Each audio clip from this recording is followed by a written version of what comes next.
program.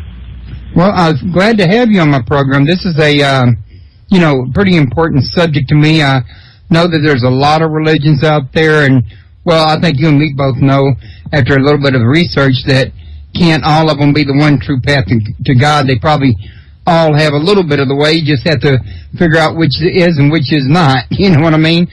Right. But I think people need to know that, because I think they can get a more rounded life with their walk with God if they try to look around in more than just one religion, in other words. Yeah, and I think in the end, it's going to boil down to an individual choice. I can't see everybody coming into full agreement on which religion or which God is right. So people have to have the freedom to make their own choices. And I myself, I'm all for that. I'm not a religious person myself. Although I do believe in God, I don't believe that man has properly defined God. Same principle, pardon me, must apply to the story of Jesus' birth, because everybody knows that a virgin does not give birth to a child. They already had one story for agriculture, seed time, harvest, etc. So what would be the purpose for the Christ myth? Yeah, well now, there's more than one category of mythology, of course. And, I'm going to go and give it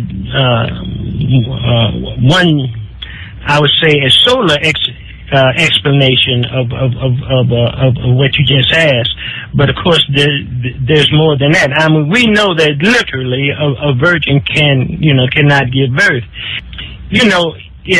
Going back to the cardinal points, when we look at, for instance, spring, which comes on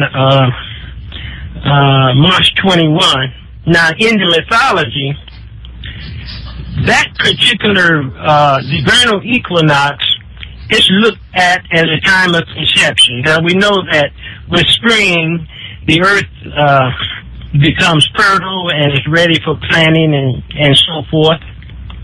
And it's ready, in a sense, to receive insemination, even though we may not start planting right at spring. But that point in the astral mythology, that part of the vernal equinox, it's looked at as a point of insemination, of marriage, if you will. And one part of the Bible is referred to as the bridal chamber in the mythology, and we explain that early within the books. But anyway, if you count 280 days from March 21 to December 25th on your calendar, 280 days, and we know that human gestation is 40 weeks, 280 days. If you count from March 21 to December 25th, that is exactly 280 days. So in the astral mythology, we see the sun, when it crosses the vernal equinox at March 21, this is an act of insemination. The heavens inseminating the sun, the marriage of the Father, Son, with the heavens, so to speak, so as to produce a child son that is born 280 days, and this is in exact correlation to human gestation on December 25th. And so, that's one very significant correlation there. Okay, so you might say the myths largely about death and life, birth, death, and maybe even rebirth? Right. Well, because, that's a very good question, because, like I said, there's more than one application to the symbolism. Now, with Jesus Christ, I don't look upon Jesus Christ as an historical figure at all. I mean, we can't find any consistent, credible evidence outside of the Bible or Quran that Jesus actually ever lived, or that Moses, or that Abraham, or any of these fellas. Like I said, these are these are myths, written in symbolic stuff. But anyway, in terms of the resurrection, if we look at the cardinal point, the winter solstice at December 22, and we know solstice means stand still, and we can see from December 22 to December 25, when Christ is born. In another phase of the mythology, this actually is referring to the resurrection of the sun, because they looked at the sun when it went into winter solstice. Now that's the lowest point of the sun's trajectory throughout the year, in the winter months of the winter solstice, when it hits the winter solstice. They saw that as the sun going into a grave or into the cave, and it stayed there for 3 days. Now that's a position at either solstice. The sun seems to stay in place 3 days because the solstices are pivoting points. At the lowest point, it hits there, and we can't see its movement back up toward the north until after 3 days. And that was viewed as a resurrection of the sun from the grave of the winter solstice. Now, in the Bible, we have about Jesus being resurrected after 3 days in the grave or cave or what have you. And you can't even find 3 days between being killed on a Friday and resurrected on a Sunday morning. That's about 1.5 or 2 days. But the actual 3 days, that is really symbolism of the sun being resurrected from the position of the winter solstice on December 25th. Okay. Now, on this here, the astronomical or astrological connection, does that have anything to do with there being 12 tribes and 12 disciples? Well, yes, indeed. Because now, when we, like you and I were talking a little earlier, before we came on the air, about how when we look back in history at the older religions, they seem to be in many ways so similar to what we have today. Right. And really, it's because the symbolism hasn't changed. All of the major religions that I'm aware of, especially monotheism, but not limited to monotheism, they deal with symbolism in their origination. I'm talking about, they're dealing with the symbolism of the heavens. So this can cause us to find similarity from religion to religion, because they're all symbolic of the same underlying events. So you find in the Old Testament, you find 12 tribes. And, like I said before, this is all mythology. There never was any 12 tribes of Israel. This is just a story that was written up. You can't find any 12 tribes in actual history. I mean, the whole Egyptian slave scenario, so forth, you can't find that in actual history. This stuff comes out of the Bible and Quran. But my point is, you have the 12 tribes of Israel, and this correlates to the 12 signs of the zodiac. And so when you come into the New Testament, you have the 12 apostles.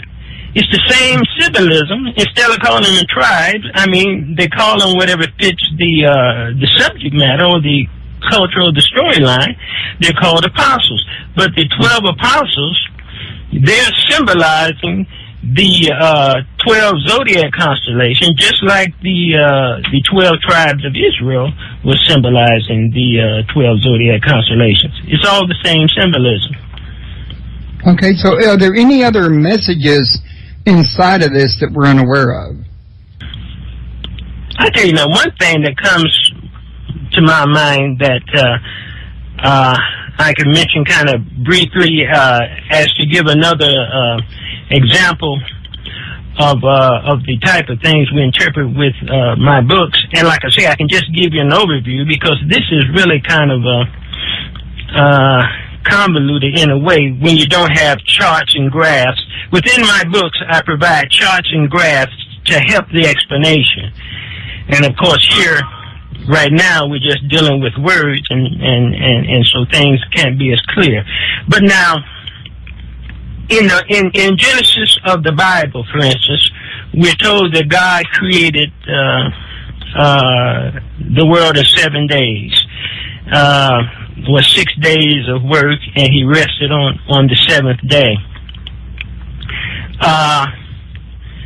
Now, that well, like I said, it's plain mythology. So I should not have to prove that it's mythology. But I mean, whoever witnessed God doing that, of course, we're told that it's a revelation from God to Moses, I guess. But really, that the 7-day creation period, or the 6-day creation, 6 days of rest, it itself has potent symbolism referring to the keeping of time, to tracking time.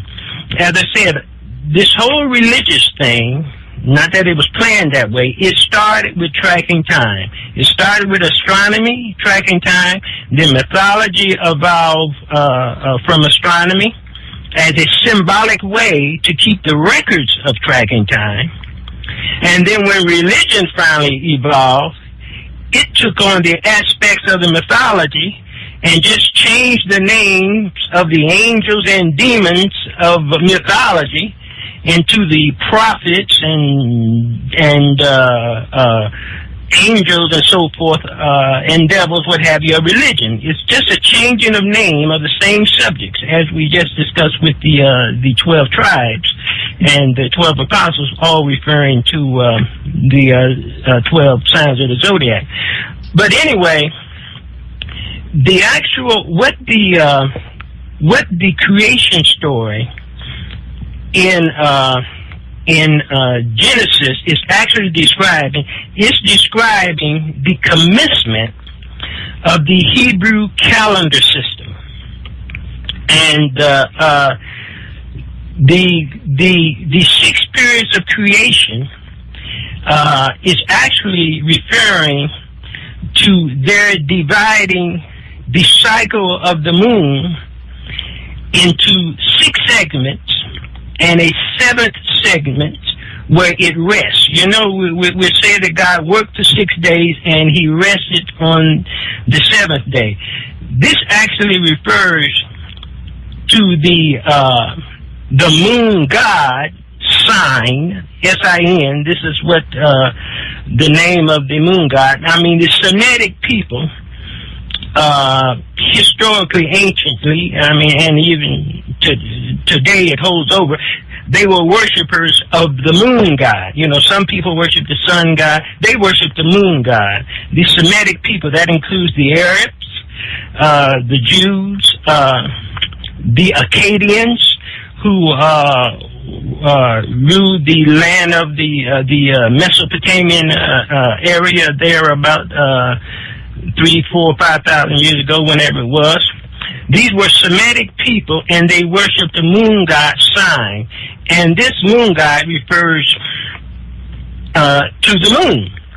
So the God working 6 days and resting on the 7th, and like I say, I'm just giving an overview. A detailed explanation of this, I believe, is in Book 3, the first chapter of Book 3. But the resting period where God rests, I prove with all the provided information on the cycles of the moon and so forth. This is actually referring to when the moon rests, which it rests for, it goes into darkness, 2 days and 5 hours and 11 minutes and 20 seconds of every cycle. The moon goes into darkness, whereas we can't see its light. That was referred to as resting.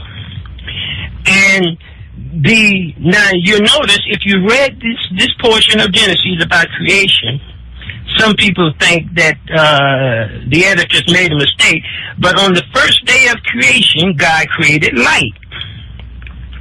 But then, on the fourth day of creation, God created light again.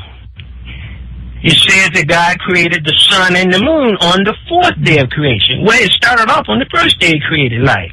But the point is, they didn't make a mistake. This is right in accord with the symbolism. Because they're talking about, in this scenario, the phases of the moon. The moon begins with the new moon, which is the first sliver of light. And after the moon progresses, waxes in its light, as they say, from the first stage to a middle stage to the last stage, it hits the fourth stage, or the beginning of the fourth stage, where it is a full moon. So in this, you have the first creation of light given to you in Genesis, occurring on the first day, and the fourth day, light being created all over again. That is referring to the new moon on the first day and the full moon on the fourth day. And then on through the fifth and sixth day, God rested. Why? Because that's when the cycle ends and the moon goes into darkness, into a resting period that lasts 2.5 days. And like all the details, like I said, are given in my book. And in fact, even the Jews themselves have provided us with so much data on this. It's easy to prove what I've just given an overview of, because they set the beginning of creation of the world at 3,761 BC on a Monday, Jewish time, at 5 hours, 11 minutes, and 20 seconds, which in our mode of